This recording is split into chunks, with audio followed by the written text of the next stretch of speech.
Yo, what is up, guys? It's Pedro here, and the Washington football team just beat the Philadelphia Eagles 20-14, and the Washington football team are 2020 NFC East champions.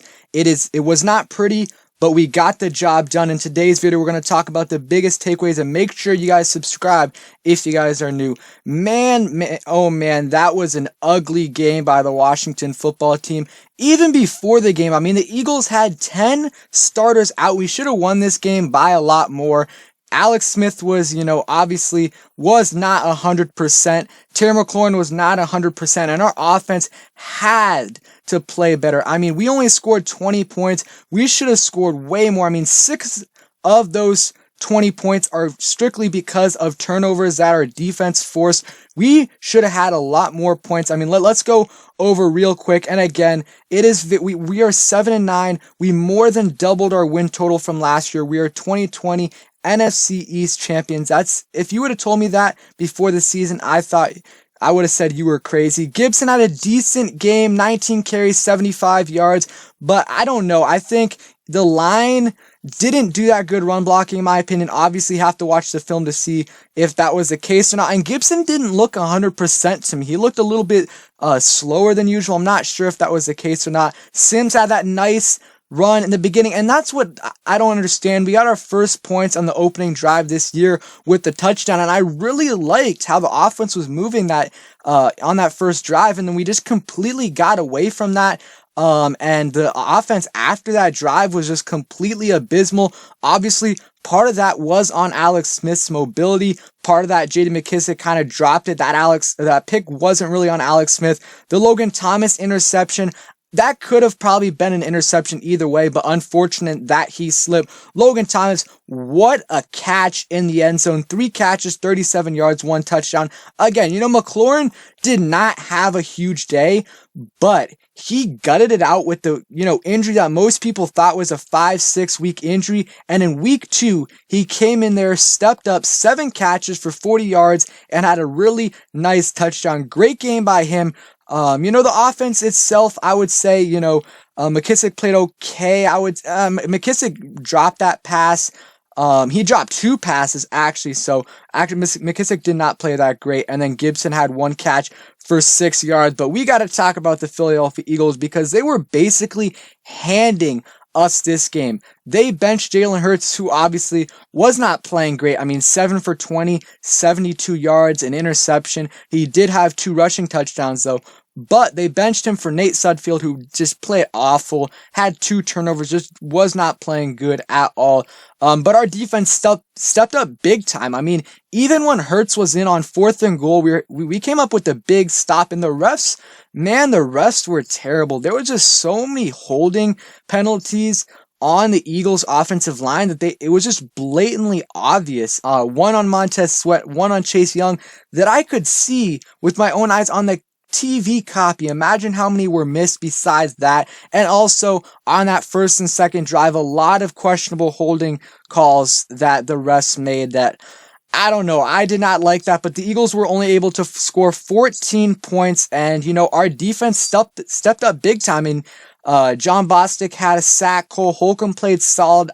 I did not like that penalty call by the refs on Cole Holcomb. He barely touched the guy. Jonathan Allen played pretty good in the run game. Montez Sweat, big game, 5 tackles, 1 sack, should have been 2, but they called that play back because of the Cole Holcomb penalty. Chase Young, another big game by him, 2 tackles, 1 sack, 1 tackle for loss, 3 QB hits, and he had that fumble recovery.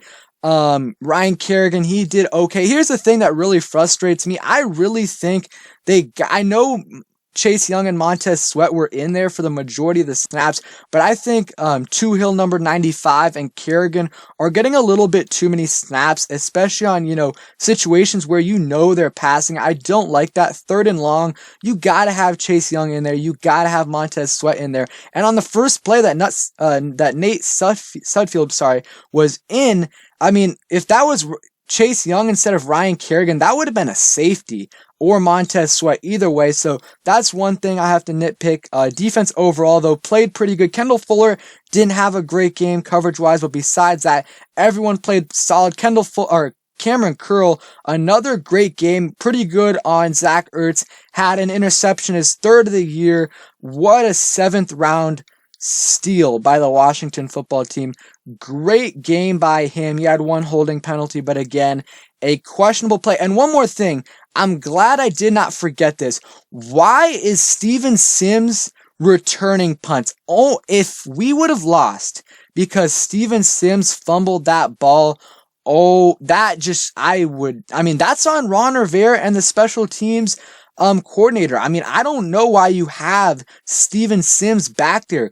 Go back to Isaiah Wright, or even better, put in J.D. McKissick. I think J.D. McKissick would be great as a punt returner. Not sure, if they would like that because of his health, but I would consider doing that if I'm the Washington football team, because Steven Sims cannot return punts for us again. I mean, it's just getting ridiculous. He has 2 fumbles lost on the year, and punt returning, and has a couple other muff punts. Just can't happen.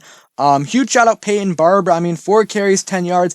That's not great, but he always consistently gets those 3rd and 1s, 4th and 1s, and just a great, kind of goal line back or short yardage situation back. Great game by him, in those situations that we needed him to get those yards. Cam Sims, 5 catches, 43 yards. Nothing special, but played solid, was open in the end zone. But Alex Smith missed him. We'll see, guys, next week what Ron Rivera ends up doing. I hope another week gives Alex Smith, gets him back to, full health, because he was not mobile enough. The offensive line didn't do a great job blocking for him. Or at least one time, J.D. McKissick just got ran over. I wouldn't put that sack on Alex Smith, but the others he's got, I don't know. It's definitely a debate. I know a lot of people want to go to Taylor Heinicke. The thing with Taylor Heinicke is he played 9 minutes of a game in soft coverage and played amazing, but you just don't know what you're going to get out of him. That's the only thing with me on him. So let's just hope Alex Smith gets a full week of rest, and, let's hope he's healed up, because we're going to need him. And also, let's hope our players are healthy. Gibson, Terry McLaurin, again, can't say it enough. What a game by him, even though the stat sheet isn't crazy. 40 yards, 1 touchdown, making a bunch of catches, had 7 catches, and got us that touchdown, playing on a high ankle sprain.